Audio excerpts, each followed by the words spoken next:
And should the government be spending money to convince you not to eat Twinkies, drink sugary soda?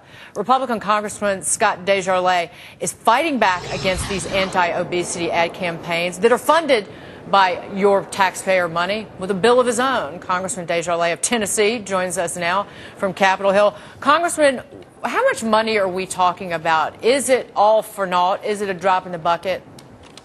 Well, it's never a drop in the bucket. We're talking $230 million of stimulus money that a great portion is being used to attack American companies and American workers making FDA-approved products. Does the bill have legs, you think? I think it does. It seems to be striking a chord with a lot of people. And clearly, how much do we want government to infringe upon our lives? This is somewhat of a slippery slope here when they start to use persuasive ads that in some cases were just false, like in New York where they photoshopped out a person's leg to indicate his diabetes was worse than it actually was. So, you know, it's about personal choice and personal freedom.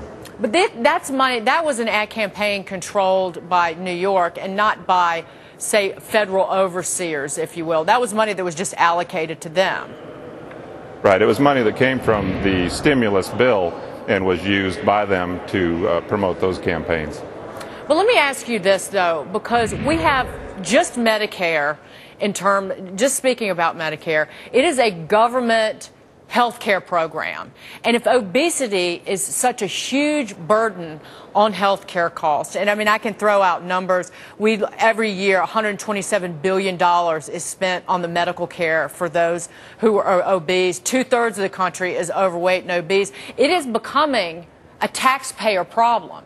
So why shouldn't the taxpayers use a small amount of money to fight that?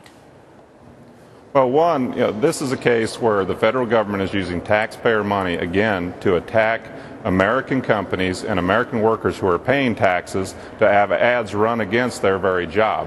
It's not the government's place to use that type of advertising with tax dollar money when we're in a poor economic situation. Now, educating people on physical fitness is an important part of life, and as a physician, I would tell you that those conversations need to take place in the exam room, and certainly if the federal government wants to get involved in combat obesity, But would you agree, though, that if you are on Medicaid or you are on Medicare and you are overweight or obese, and personal responsibility is not working here, and if government money is going to largely or partially fund these health care programs, why shouldn't some government money then be directed trying to fight this obesity epidemic?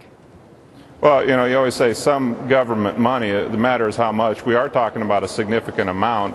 And again, we're talking about stimulus money. If the government wants to get involved, they need to get education, or we need to get physical education back in our schools where we can actually do some good.